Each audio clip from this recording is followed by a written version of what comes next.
successful in everything that we do. Bezat Hashem, we will be speaking in this week about something on Facebook Live, and we're also recording this regarding something that Rabbeinu is very big on. Rabí Nachman is very big on an idea called simplicity. Emunah pshuta. Simple faith. Now, simple faith is not so simple.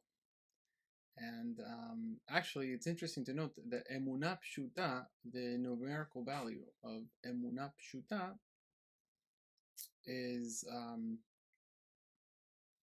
the age of our forefathers. So if we sum up the age of Avraham Avinu, 175, Yitzhak Avinu, 180, Yaakov Avinu, 147, we had the numerical value of 502, which is the numerical value of emunah pshuta.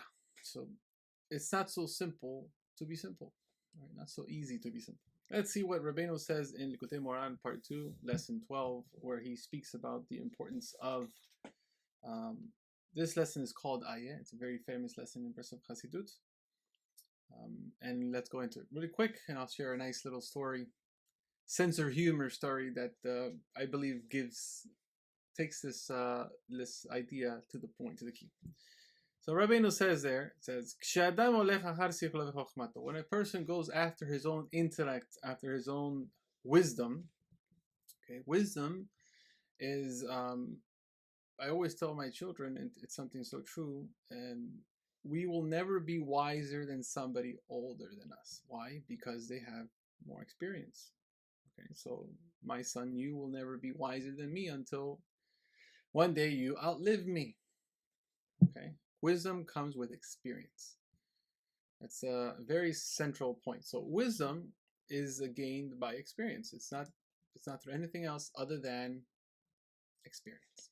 Okay, so when a person goes after his own intellect, his own experience, his own wisdom, he's able, it's very easy for him to fall in all types of mistakes and errors, and come to do many great evil things. Rahman al-Islam, Hashem save us. And they are those who made much damage. People from all types of the world, whether Jew or non-Jew, they made all types of very serious sins because they based their actions on their own intellect. Like the great famous evil people that did disastrous things, as we know in this day and age, something looking back 73 years ago. Okay, and they perverted the world, they led the world astray, and everything was due to their own intellect, to their own wisdom, what they thought was correct. Now, all these types of wisdoms and communism and this ism, all these isms. Veikar, this is the key point right here in this lesson. Okay, key point Rabbeinu says something very simple. Veikar hayahadut udrak lelek bimut pshitut. The essence of Judaism, the most important thing, don't miss the boat on this, is to go with simplicity and what's the word? Pshitut. Pshitut is simple, but it's also not sophisticated. It's very straightforward. No chokhmot, as we'll see. Bli shum chokhmot, without any kind of pseudo wisdoms. Leistakel vechol davar she'oseh, and to see that every single thing that a person does, sheyeh sham Hashem yibarach, Hashem should be there in that action. Is this something that Hashem would be approving of? Is this something that Hashem wants me to be doing with my life, with my time? Is this the way Hashem wants me to speak to my wife? Is this the way Hashem wants me to speak to my children? Is this the way Hashem wants me to wake up in the morning? Is this the way I should speak to this customer? Etc. And he should not look through his own kavod, his own honor. Forget my honor. It's not about me. Rak im yesh baze kavod Hashem yibarach v'yaseh. Rather, if Hashem's glory will be enhanced through this act, through my behavior, I should do it. Ve'im lo lo. V'azai ve'vadai lo yikasher la'olam. And if he does this, surely he will not stumble at all. Very simple rule. Very simple rule to life. It seems so simple. Apparently, it's not so easy to do. Simplicity does not mean easy. Okay? Okay. That's the intro to this lesson. B'ezrat Hashem, we'll be able to talk a little bit more later. So I wanted to share this story. I hope I don't botch it. Okay, I hope I don't mess it up. It's a very funny story. I don't know if you've heard it. It's very famous. It's actually, I believe, it's a joke. I really doubt it was a real story, but I want to share it with you. And it goes like this. It turns out that there is this guy who goes to this rabbi, and he says to him, "Listen, I wanna study the Talmud." So the rabbi says to him, "Okay, do you know Aramaic?" He says, "Nope." "Okay, do you know Hebrew?" "Nope, I don't Hebrew." "Right, and what makes you think you're able to study Talmud?" So he says, "Well, I've graduated from Harvard. I have a philosophical degree in this, and I'm about to get a master's PhD in this." He says, "Listen, I don't think you're cut out. With all due respect to all your philosophy and all your learning, I don't think you're cut out to learn the deepest book of wisdom from Judaism, which is the Gemara. You're not cut out for that." And the man says, "I object. I actually think I am cut out. I have ways of deep thinking." So he says, "Okay, so let's test your knowledge." He says, "Okay. If you pass the test, then I'll teach you Talmud, and if you don't, then we already know you're not cut out for it." "Okay, go ahead, Rabbi." So the rabbi says, two men, they go in a rooftop and down a chimney, and one of them comes out with a dark face. The other one comes out with a white face. Who washes his face? So the man responds, "Well, that's simple, the guy with the dirty face." He says, "Wrong." He says, "How could that be wrong?" He goes, "Observe the simple logic. You see, when the guy with the dirty face looks at the guy with the clean face, he automatically thinks his face is clean and he doesn't do anything. Okay, so when the guy with the clean face, he sees the guy with the dirty face, he automatically thinks his face is also dirty, so he goes and washes his face." And the guy was impressed. "Wow, you see how simple the logic is? Rabbi, wow, okay, I think I'm starting to get it. Okay, I got it. Give me another test. He says, "Come on, are you serious?" "Yeah, give me another test. I'll pass it. I think I understand your logic." Okay, great. So the rabbi goes again. Two men go down to the chimney. One comes out with a white face. The other comes out with a black face. Who washes his face? And the man responds, "Well, Rabbi, we already know that, the guy with the clean face." He says, "Why would you say that? It's the guy with the dirty face. Why would the guy with the clean face wash his face?" Observe the simple logic. He says, the guy with the dirty face sees the guy with the clean face, and he thinks he doesn't have to wash his face. So then, the guy with the clean face tells the guy with the dark face, "Hey, look, you have something in your face." So he goes and washes his face. So that's why the guy with the black face, he's the one who washes his face. Huh.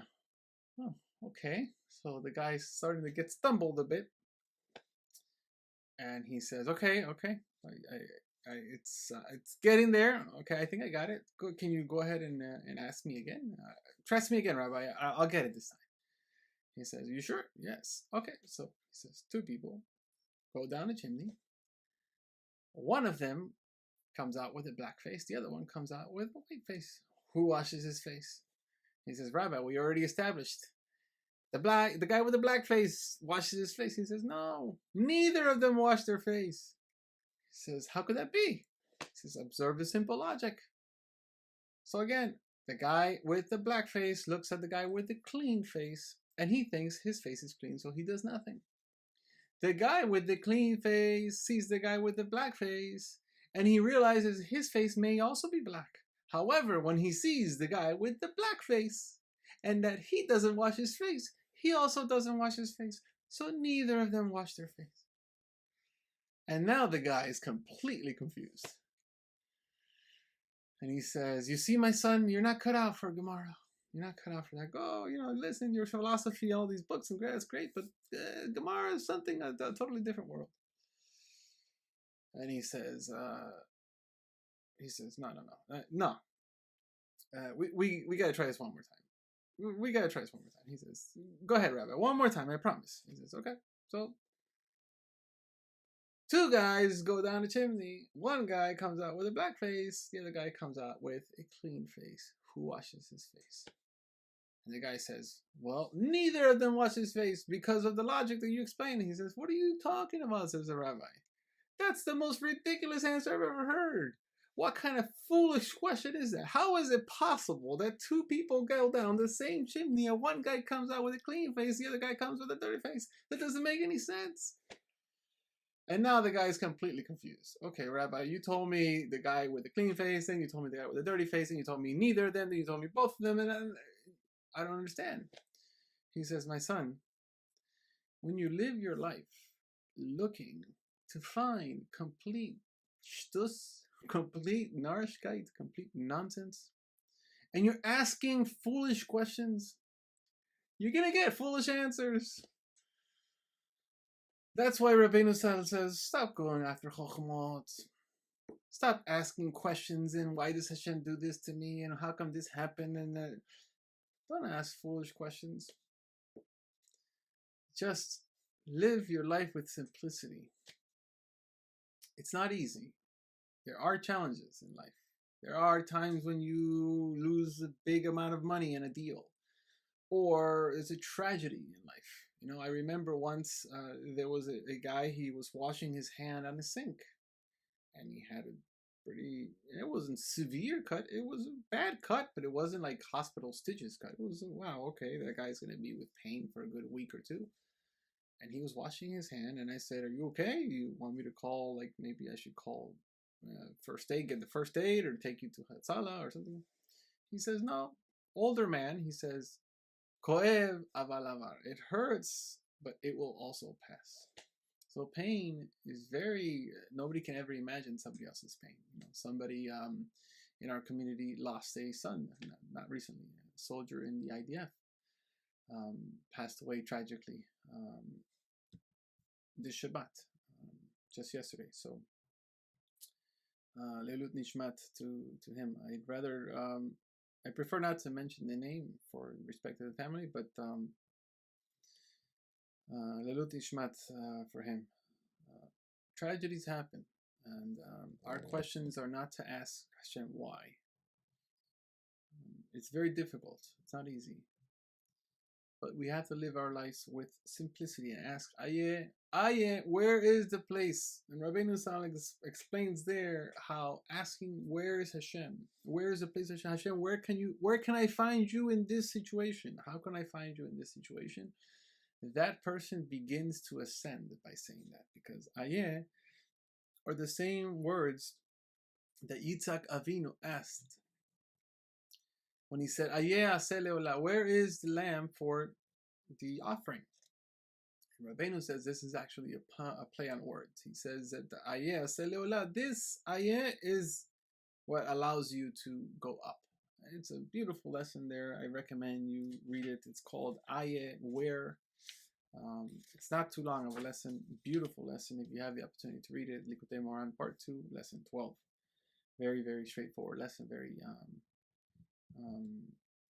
Very crucial lesson in Breslov Hasidut. You'll see. So, B'ezrat Hashem, we should be able to have only good news during Sfirat Omer and continue growing and elevating ourselves through sticking to simplicity. Stop trying to ask, foolish questions, so we don't waste our time getting foolish answers. So, Toda Rabba Lahem, thank you very much, and may you have an excellent week.